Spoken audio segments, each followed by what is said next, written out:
thank you very much for inviting me to come and see you again, because I didn't see you for a long time. I think for more than a year I didn't see you. And you have given me a subject to discuss tonight. Tell you very frankly, I have completely forgotten about this talk today. So just now he came and reminded me, then I remember suddenly, did I promise? Yes, then it is in the diary. Because of other activities. For the last 2 weeks, I had to travel all over the country, including Singapore. Just came back yesterday. And you have given me a subject. Why Buddhism? The idea is, in spite of various other religions, why is it necessary for us to maintain or to practice another religion called Buddhism? Is there anything, any specific contribution that Buddhism can convey for you to maintain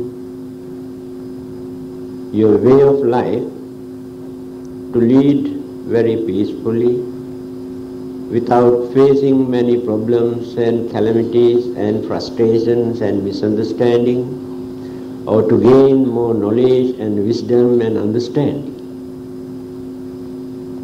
Well, when you study the way how the Buddha has introduced his teaching, he did not introduce a religion. Of course, the word religion people started to use only for a few hundred years ago. The Buddha used very meaningful words. Do you know the word? What is that? What did he preach? Dhamma or Dharma. Dhamma or Dharma, Pali and Sanskrit. This is the word he used. This is a very meaningful word. It is not ism. It is not religion. It is Dharma. Then he said, Dharma exists forever in this world, whether the Buddhas appear or not. So the duty of a Buddha is to understand and discover and explain what this Dharma is. That is called Buddhism. Then what is the definition of this word Dharma? In the Buddhist dictionary, the Pali Buddhist dictionary, it is mentioned like this. I repeat the Pali word. Chatusu apayesu cha vatta dukkhesu cha apatamane katva dhareti ti dhammo. Because when you study, our education system was like that. At that time, we had to memorize the dictionary. For every word, the definition given in the Buddhist dictionary, we had to memorize. This is the interpretation or the definition given in the Buddhist dictionary. What is the meaning? The method that which help us or support us to maintain our human dignity and gentleness without allowing us to fall into any kind of unfortunate state of existence or suffering. There are 4. Hell, animal kingdom, ghost world and spirit world. Unfortunate state of existence.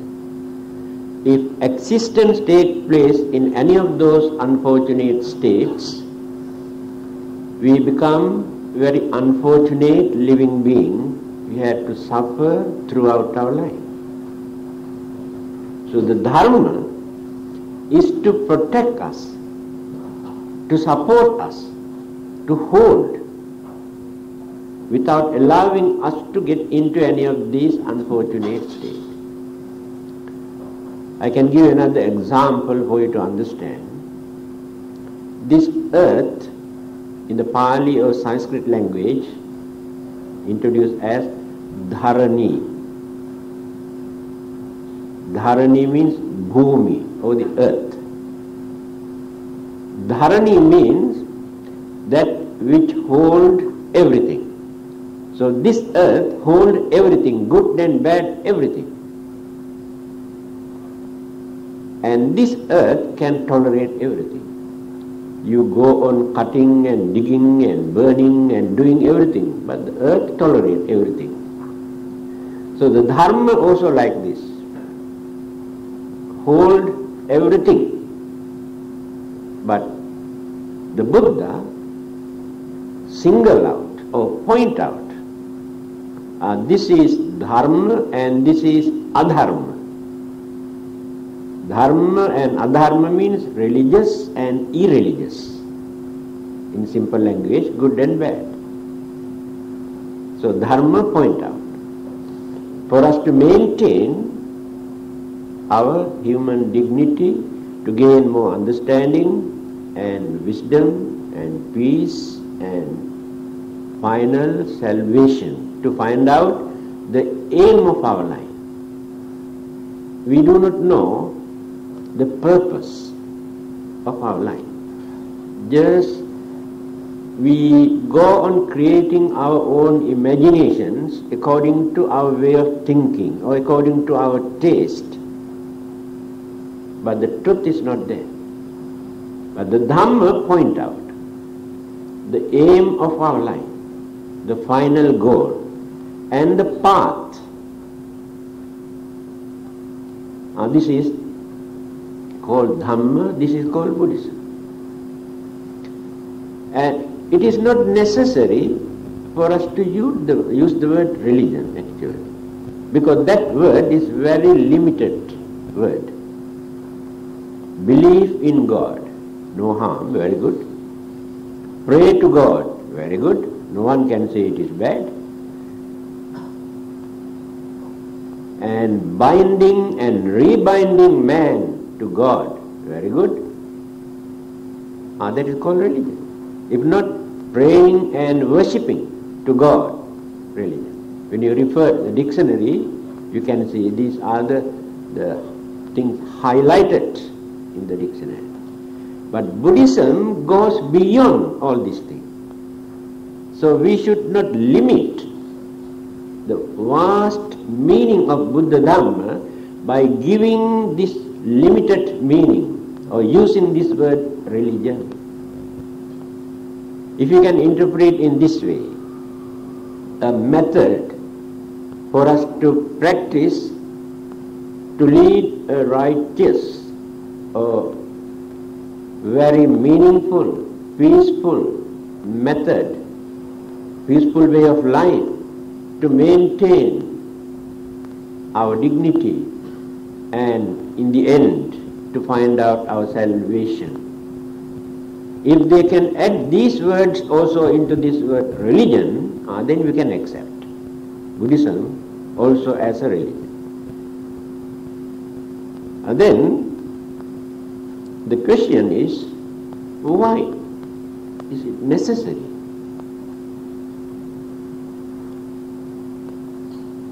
It is not necessary for you to claim. The Buddha has given this advice: don't develop your attachment towards the Dharma or toward religion. That means man is not for religion. Religion is for man. What is the meaning? The meaning is, we should not become slaves to any religion. We should not disgrace and abuse our human intelligence and human dignity in the name of religion. We should not suffer physically or mentally in the name of religion. We should not develop or harbor jealousy or hatred because of our religion. These are the things that you can find in Buddhism. Can you find out this kind of method or teachings when you study various other existing isms? Again, the Buddha says, don't accept anything thinking the Buddha is a great man. He's a very powerful, wonderful man who can perform miracles, or who can punish and who can reward. Therefore we must go and worship and pray and follow him. Buddha said, don't follow me, don't regard me as such supernatural living being. There's a nice story. One day when the Buddha was going somewhere, an old man, Brahmin, met him. He has never seen such serene and beautiful complexion and features appealing to his mind. He could not believe that this person is a human being, must be a supernatural living being. Then he asked, may I know whether you are God? He said, no. Now all the others claim either as God or son of God or messenger of God or prophet. The Buddha said, no. Now you can understand who the Buddha is. Then he asked, then any other kind of supernatural living being? No, I am very natural, not supernatural. Then who are you? Then the Buddha explained. This is very meaningful. If anybody asks who the Buddha is, and this is the way how Buddha has explained. Not necessary for me to repeat the Pali word. He said, I have eradicated all the existing evil, wicked, cruel, harmful, dangerous, immoral practices and thoughts. They are no more in my mind. Can others say there are no such evil thoughts in their mind? Either jealousy or anger. When you study very carefully, you can see how they hate, how they curse. Such mental or human mentality, weakness, you cannot find in the Buddha. Then the second one. I have practiced all the great virtues and good qualities, morals, to cultivate my way of life. Second quality. Then I understood or realized everything that which exists in this universe. I know what they are, how they appear, how they exist, why they change, why do they decay, why do they disappear, and what will happen after this disappearance. I know. When you refer to that nasty old man, Bertrand Russell, agnostic, who attack and condemn and criticize every religion in this world, but wisdom of the West in the 20th century, Bertrand Russell, Nobel Prize winner. In his book, he says, amongst the founders of all those religions, I respect only one man. He is the Buddha. Why? He did not make wrong or false a statement about the origin of the world. That this world was created or originated and such time were created by so and so. All the others have made this mistake, saying this one was created by their father or grandfather. The Buddha is the only one who never uttered one word, because he knew what this world is. Others could not understand what this world is, and therefore I respect him. And this is the way how intellectuals measure, value the nature of the Buddha's wisdom or the enlightenment. Again, when you refer to the well-known world historians, H.G. Wells, they were not Buddhist, but the way how they appreciate, he said, we have heard a lot about other religious teachers who could manage to perform miracles in this world. There was another religious teacher who lived few hundred years earlier who did not talk very much about miracles.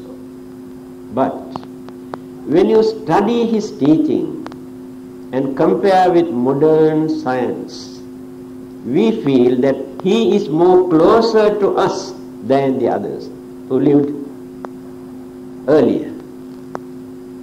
That means Buddha lived earlier, 500, 600 years earlier. They know how to value, understand the truth. Again, when somebody came and asked, which is the correct religion in this world? There are so many religions. We do not know which one is the correct religion. The Buddha never said Buddhism or the Buddha's teaching is the only correct religion. But others say, if you believe in other god, other religion, if you worship them, you go to hell. You must worship only me. You cannot worship others. Refer to the Buddha again. What he says. Respect those who are worthy of respect, irrespective of their religion. So as Buddhists, we can respect Muslims, Christians, Hindus and all the others, because we never think they are bad people. They are good people. They are also trying to do some service to mankind. Then why should we harbor jealousy and hatred and anger towards them? There may be different opinions and ideas and views and beliefs. Even in one family, amongst few children and parents, there are a lot of different opinions. This is the Buddha's attitude. Then he said, respect those who are worthy of respect.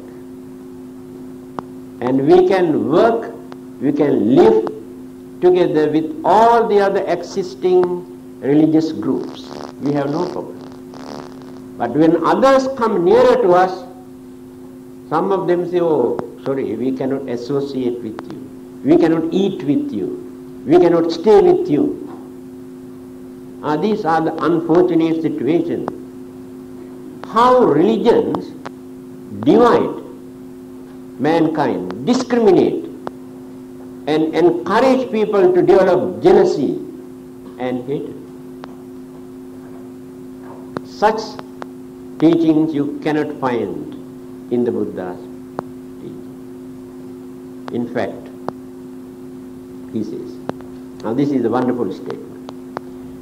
Wherever you find truth, accept the truth. That means you can find truth in Christianity, truth in Islam, truth in Hinduism, or in any other scientific subject. Can you say, oh, as Buddhists, we cannot accept this? So he did not want to narrow our understanding. Because one religion cannot explain everything that which exists in this world. Please remember. There are good teachings in every religion.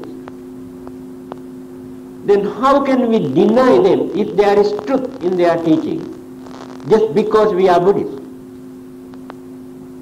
But unfortunately, many others say they cannot accept our teaching because this is not in their religion. Use your common sense, then you can understand. The freedom, complete freedom the Buddha has given for us to think unbiasedly, without wanting prejudice or jealousy. But others say, you cannot use your own freedom to think. They have their ready-made religious concept, and they hand over this concept and belief for you to accept. After that, you cannot ask question, why it is like this? It is a sin. If you don't believe that, then you go to hell. This is the way how they try to keep their followers under control. In fact, keep in the dark without allowing people to open their mind and understand the truth.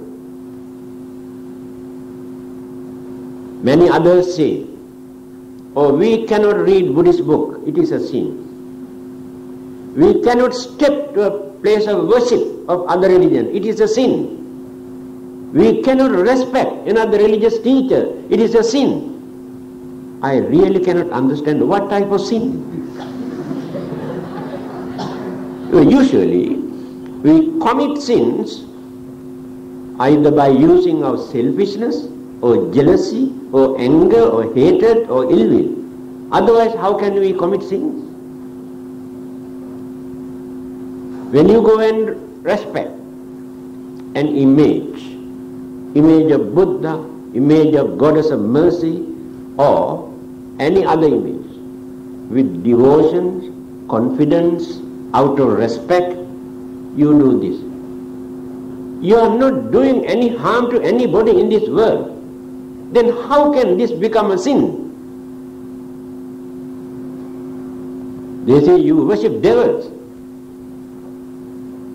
These are the things that we cannot agree. But we can practice our religion without disturbing their religious beliefs and practices. And we don't want to convert them into our religion. If they are good people, if they are harmless people, we respect them. We regard them as religious people. There are very good people, we associate with them.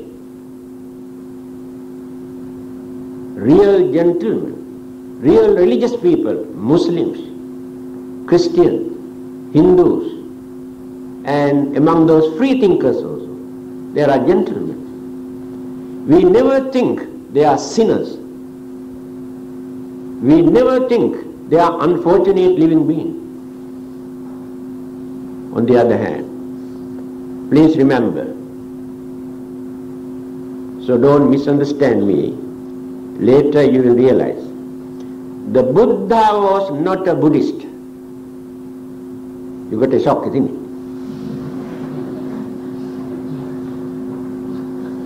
Jesus was not a Christian. Krishna was not a Hindu. But they were the founders. They have gone beyond that level. And we introduce ourselves as Buddhists because we follow the Buddha. And Buddhas have nothing to follow. They have completed their journey. But these religious labels create enormous problems in this world. We are divided into various groups because of this label. They are fighting for this label, not religion. And what are the ingredients or the essence of every religion? Every religion teaches you to be good, isn't it? Right. Teaches you to do good. Right. And teaches you to control your mind. That is religion. So if you can do these three things, is there any reason for you to ridicule and accuse and abuse and hate another religion? But we don't want to do that. Because of this label,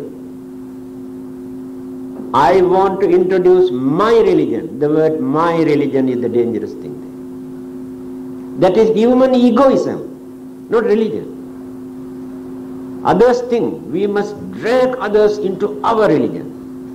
Then they organize all sorts of dirty tricks, monkey tricks, and underground cables, and discovered recently in immoral practices they introduce in the name of religion to influence others, to convert innocent boys and girls in the name of religion. You might have read in the newspapers what is happening. Is that the way to introduce a religion?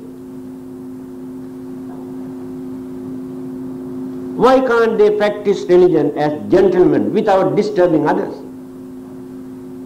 Now we can practice this religion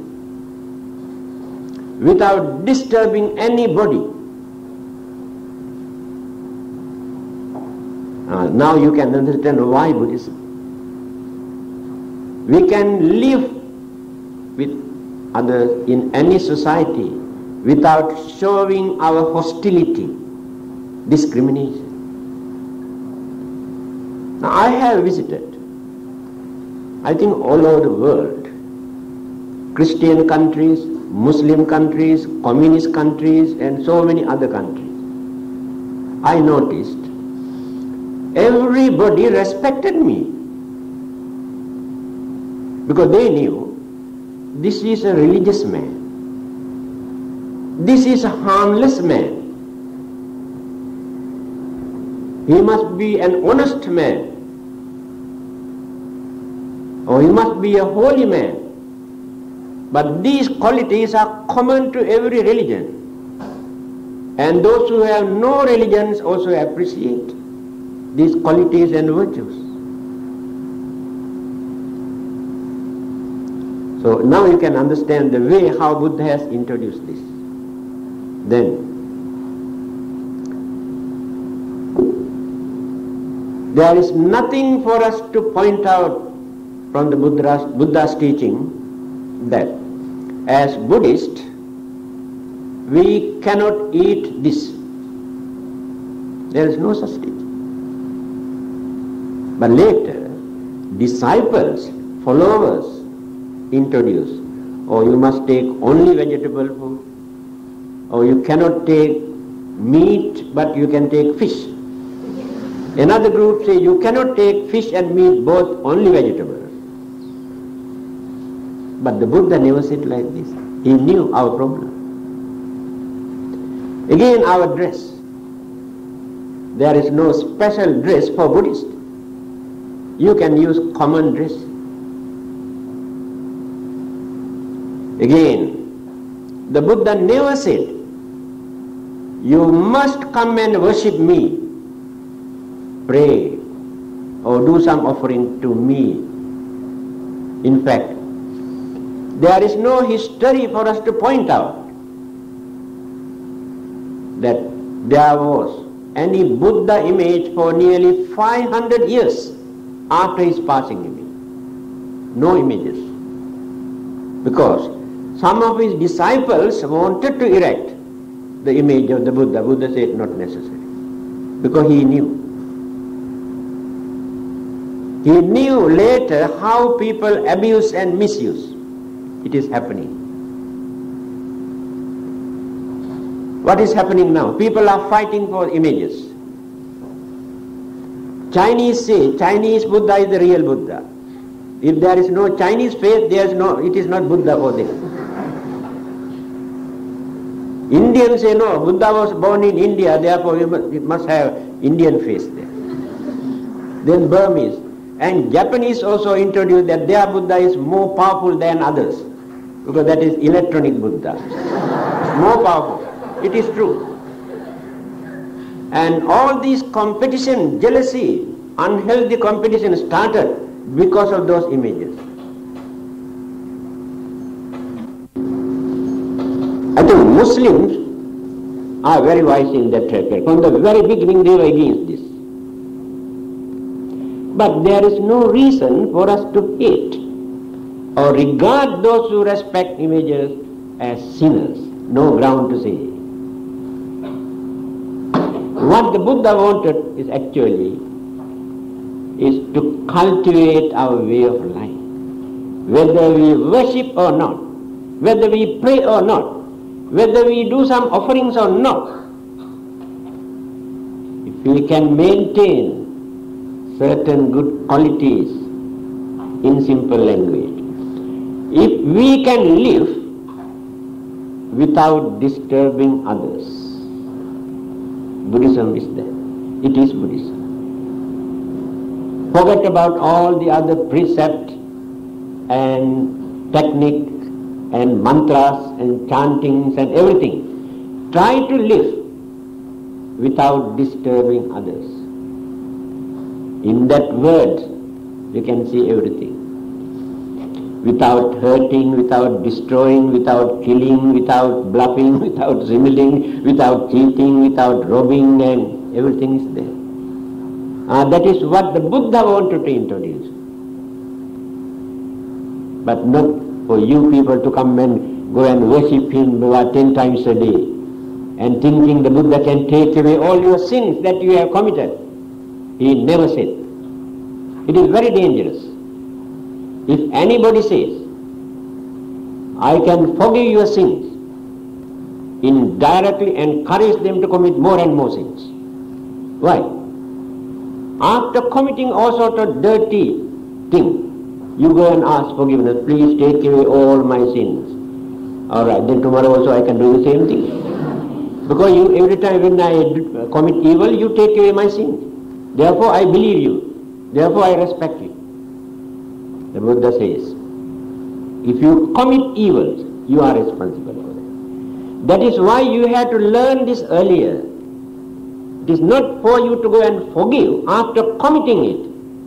Earlier you had to learn. That is why you are here, to learn what is right, what is wrong.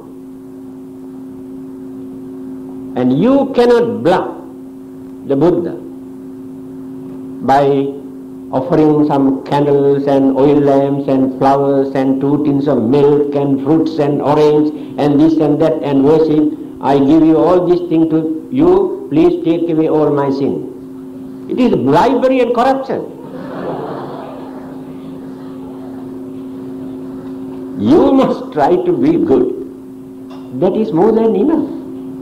But in appreciation of his services, in appreciation of his highest achievement, supreme wisdom, enlightenment, we respect him.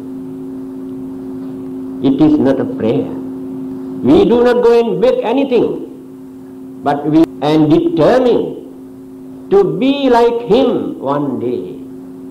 That is why we respect, we appreciate. And these are the verses we recite when you pray. You are the enlightened one, most holy and perfect religious teacher. I also try to be like you by following the method introduced by you. This is the thing that we have to do, but not just to go and worship. But don't misunderstand me. If you know how to concentrate on your religious, cultural, traditional practices, and this can contribute to maintain the religious tradition. I can give an example.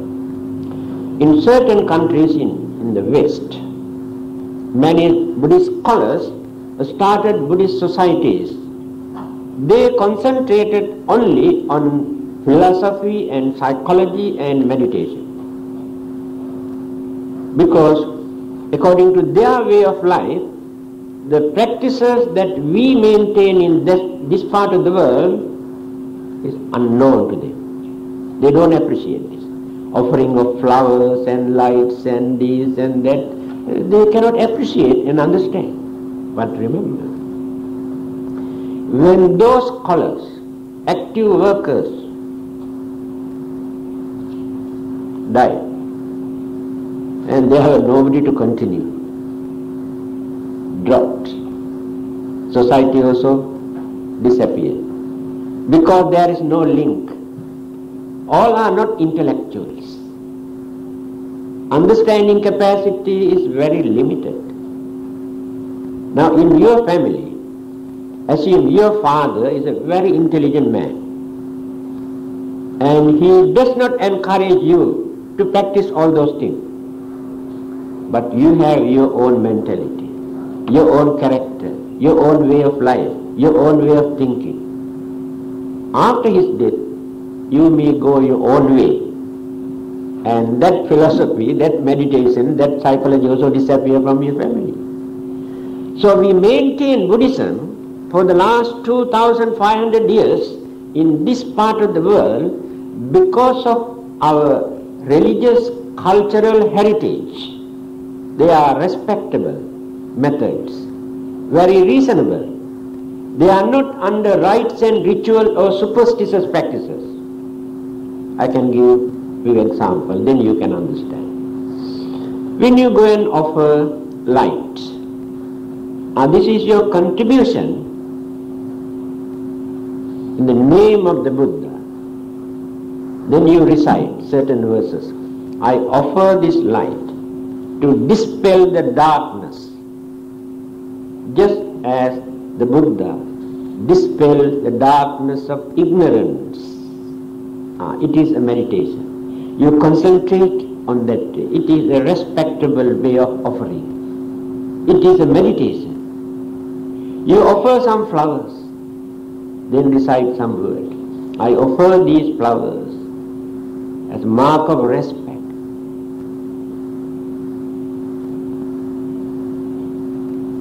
On the other hand, at the moment these flowers are so lovely, wonderful, colorful, nice fragrance. But after 2-3 days time, the beauty also disappears. Fragrance also disappears. Fade away, decay, drop.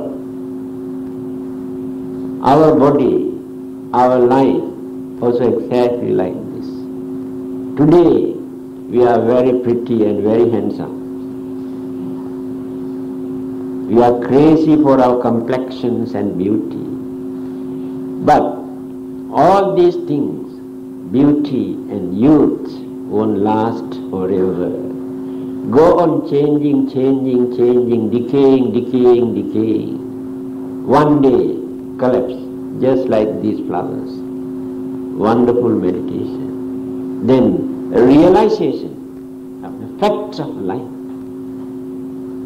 Then who can say these things are wrong, or superstitious belief, or rites and rituals?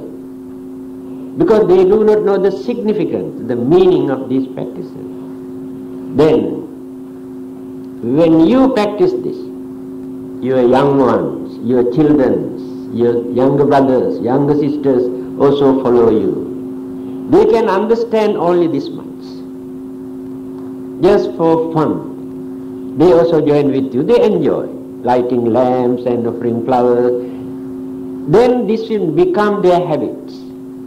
Later they also realize the real meaning of this. This is the way how we maintain this tradition. So we should not ridicule this thing. But that is not enough. There are 3 aspects. Cultural or traditional aspect to practice Buddhism. But not enough. It is just like when we are in kindergarten or primary schools, we used to play with many things, isn't it? Or at home as small children, we used to play with so many things. At that age, those things are very important to us. But when you grow, we do away with, and we are not interested. According to our age and knowledge and understanding, now we need something else. Now we want to know many things, the deeper aspect of our life and the nature, phenomena and philosophy, deep aspect. So without stopping there, without remaining in the kindergarten forever, many people remain in the religious kindergarten forever until they die.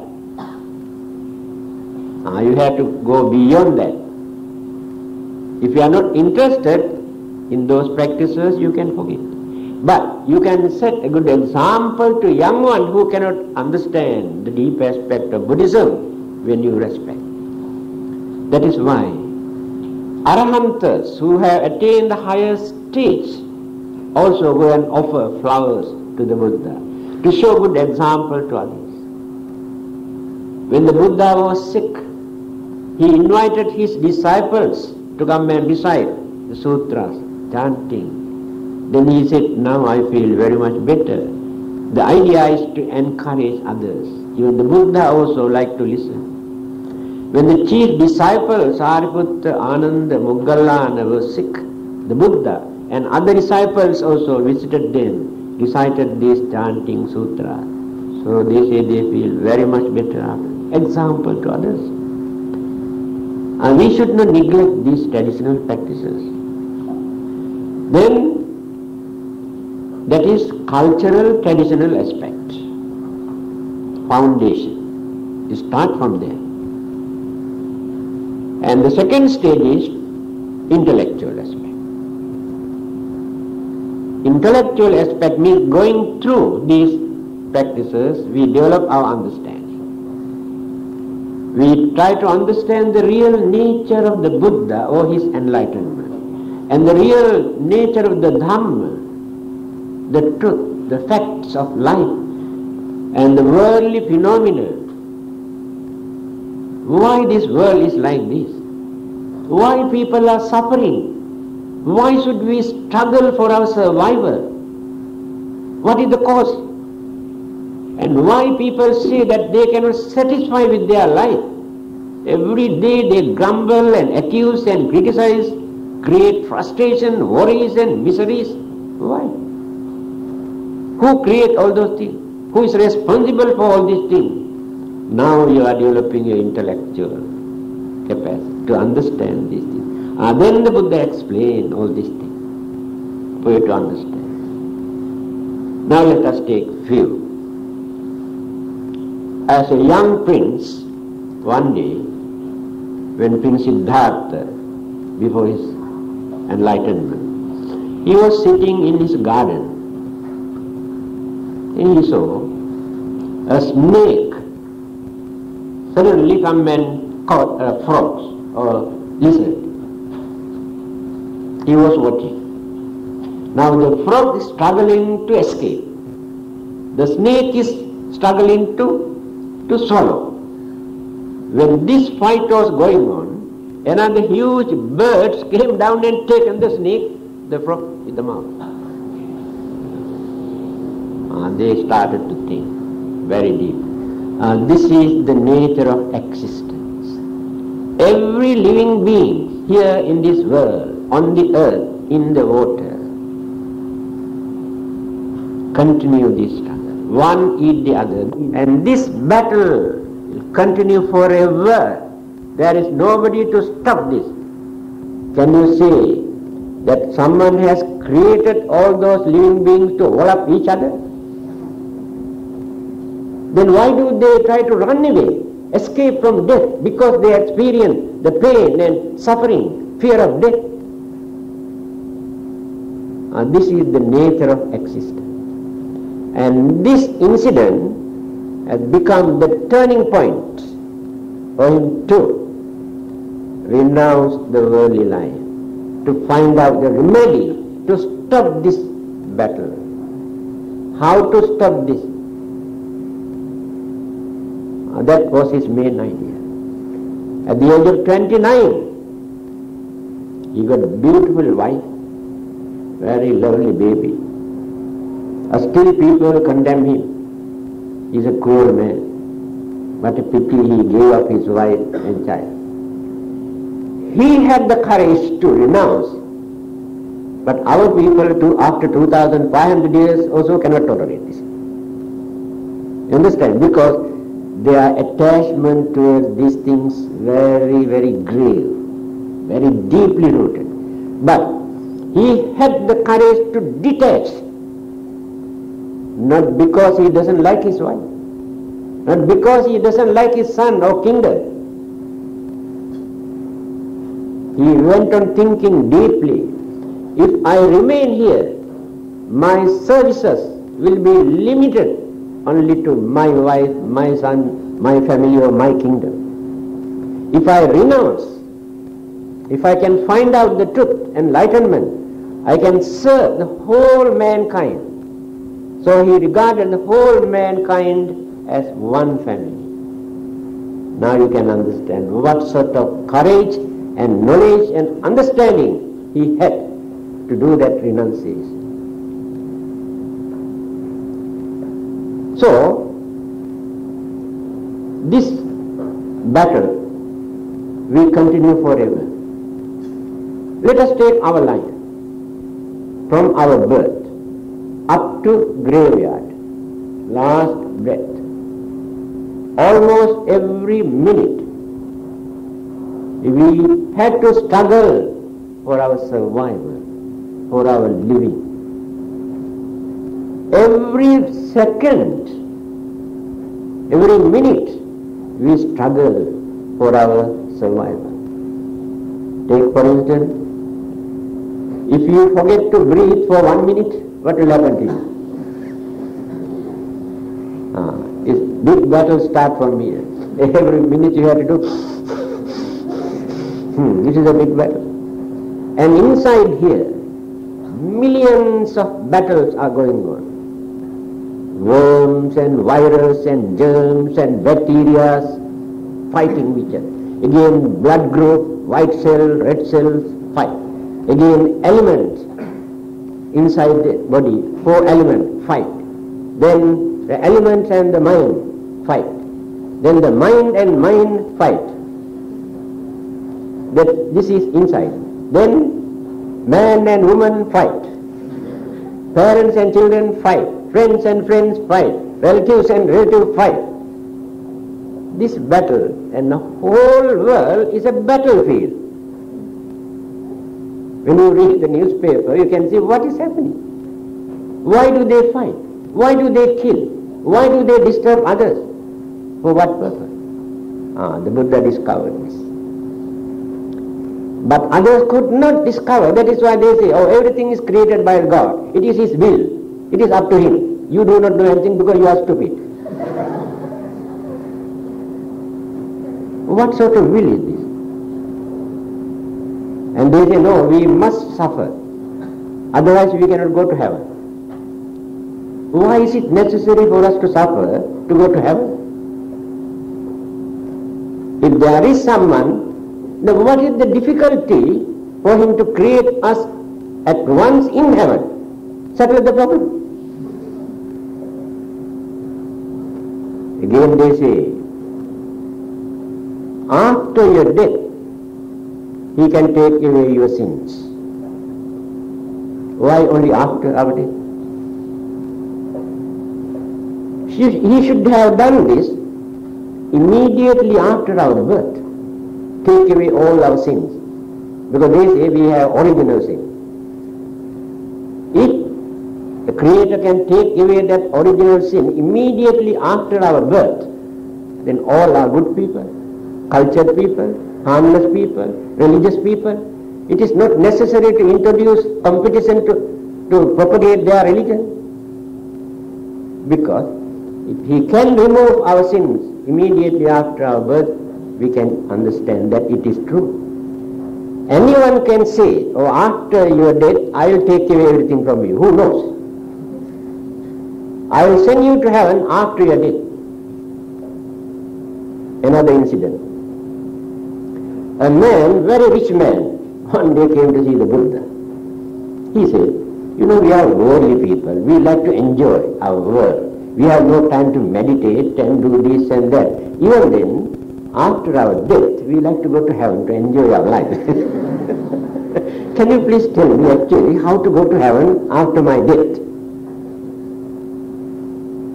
Then the Buddha said, why do you want to wait to experience heavenly bliss only after your death? Remember the Buddha's attitude. You can experience heavenly bliss while you are here in this world, if you know how to handle your way of life. This is the Buddha's attitude towards heaven. Then what is his attitude towards hell? It is very clearly mentioned in his teaching. He said, hell is not situated anywhere under this earth. Hell is not located under the great ocean or under the bottom of the Mahameru.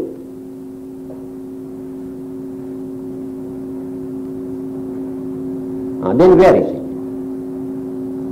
When people talk about hell, only they say hell. Here. Alright. From that spot you go on drilling and digging and digging and digging, you will be landed in America, but not in hell. They say hell is there below. What is below? This is also a small globe floating in the space. And below, according to the space, there may be so many other world systems. And to them this is above. This is heaven to them. When they say heaven is there, and they can refer to this is heaven. The Buddha says, wherever you can find suffering, in any form, in any world system, this is not the only world, only universe. There are universes. There are thousands and thousands of suns and moons, he said. And now astronomers have discovered there are many suns, but they realize only this much. When the Buddha said, people say rubbish. Now they realize. So, the Buddha or Buddhism never tried to create temptation in the minds of others to mislead, to introduce Buddhism. If you believe in the Buddha take away your sin. If you believe and worship and pray to Buddha, you will be in heaven or you will be nirvana. No such teaching. The Buddha says you can experience heavenly bliss by leading a noble life, not by worshipping and praying. Again, the Buddha never tried to introduce religion or Buddhism by threatening and frightening people, talking about hellfire. If you don't believe this, if you don't worship, you go to hell. No such teaching. The Buddha's advice is, if you violate the existing universal law, that law is not created by anybody, that is what Buddha says, it is dharma. It exists forever. Not created either by the Buddha or God or Brahma or anybody. This is the nature. It exists. That is how world system exists. So if you violate this, you have to face the consequences. Bad effect. Take simple example. Somebody who knows the danger of this, there is the shortage, electricity here, advise me not to touch this one, shortage. But I don't care. I touch this one, then I get the electric shock. That means I have violated this. Now is there any God there to punish me just because I touched this one. This is called action and reaction, the cause and effect that we introduce as karma. So after touching this, violating this, assume I did not die, I had a very bad electric shock, and go and pray to the Buddha, oh God, please remove this. I have violated this, please take away my sin. And now you can understand what the Buddha says. You must learn this thing earlier. He says, if you cannot understand why these things are bad, like killing and stealing, and they are not commandments, they are not religious laws, religious advices. Religious advices given to everybody, not only for Buddhists, but other religions also practice these things. Hinduism, Islam, Christianity, all these religions also teach us the same thing. The only difference is, now when I preach, we determine not to kill, not to steal, not to commit adultery or sexual misconduct, not to tell lies, not to take intoxicating drinks and drugs. That is Buddhism. When another person, say Christian, come and teach you, thou shalt not kill, thou shalt not steal, thou shalt not commit adultery, only extra thing is thou shalt not. That is Christianity. We introduce this as Christianity and this as Buddhism. That's why I told you, these religious labels are dangerous. We discriminate in this way, but we preach the same thing. Of course, there are different beliefs, just now I mentioned, certain different beliefs. Many of those beliefs actually not introduced by the founders of this religion, by disciples from time to time. In Buddhism also, there are so many rubbish ideas, ridiculous ideas introduced by Buddhists, written in so-called Buddhist books. We are not ready to accept this. Because this advice was given by the Buddha in Kalama Sutra. He said, don't accept what is written in your holy book, thinking this is the most accurate, correct. You also must use your common sense. Don't think you are fools, you cannot understand things. But other religions try to close to your mind, don't allow you to think. That is why they say you cannot read other religious books, because they learn something good. They can keep them in the dark forever. The Buddha says, go and learn. At that time there were 62 religions in India. Today only 4 or 5. Here. So we are fighting because of these 4. 62 religions in India at that time. Buddha discussed one by one. Then pointed out many good things in those existing religions. Many good things he accepted. Because the truth is truth. And he also pointed out certain unnecessary belief and practices and superstitious ideas, such as taking holy bath in a holy river after committing evils and sins. Then the Buddha says, if you think that you can wash away all your sins by taking bath once a month, all those fish and turtles who live in that water are no sin, because every day they wash away their sins. So this is the way how he ridiculed this kind of belief. Again, those who practice animal sacrifices, burns animal in the name of God, offering. The Buddha one day met a man who was taking 500 sheep to burn, animal sacrifice, organized by the king. And one small lad could not walk, one leg was broken, and this man was beating to this small fellow because this one cannot run. The Buddha came and got into his hand this small leg. Asked, where are you taking these animals? He said, the king's order to carry 500 these animals to perform animal sacrifice, because astrologers, fortune tellers told him he is having bad luck. To get rid of this, must sacrifice 500 animals to God. Then the Buddha also went by carrying this lad went to see the king.